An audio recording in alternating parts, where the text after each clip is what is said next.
people who were here and have been here and are still here for 50 millennia, maybe 60,000. The further you dig down, the bigger it becomes. And then there is the New World Stories. It's interesting, my very first book, Jewels and Ashes, is about my journey back to Poland to discover my own ancestry and the missing link in the ancestral chain of a whole generation, my grandparents, who were basically murdered in a genocide. My uncles, my aunts, my mother and father were almost the sole survivors of their families. So I finished that book and I thought, well, where do I go from here? And I started to remember. I went through the school system, 12 years of schooling, 4 years of university studying history, political science, and not once did I hear the word Wurundjeri. Not once. I learned many histories, but this city that I grew up in, which gave my parents refuge, not once did I hear the word Wurundjeri, not once did I hear the word Bunurong for the Sea people, not once did I hear the word Kulin. So I decided to do something about it. And I went and I did a workshop with Jim Berg, the founder of the Koori Heritage Trust, wonderful man. And I said, look, well, by the way, they had an exhibition and one of the exhibits was a map.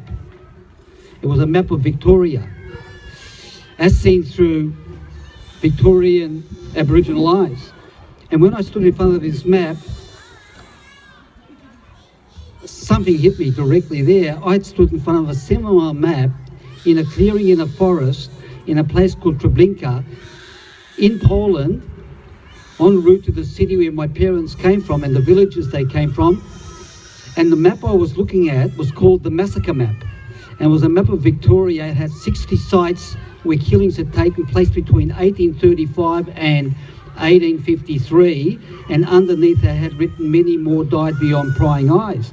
And I was looking at a map just a few years earlier, which documented the places where my own ancestors had met their end.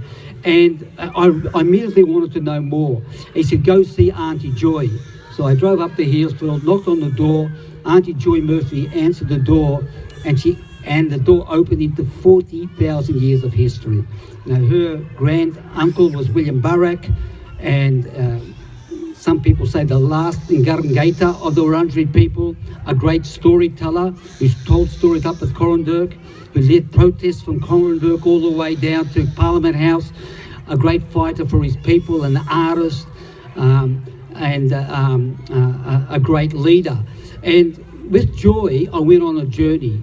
It's still an ongoing journey, and she introduced me to many places around this city, so that now, when I drive around the city, I know the ancient maps. I know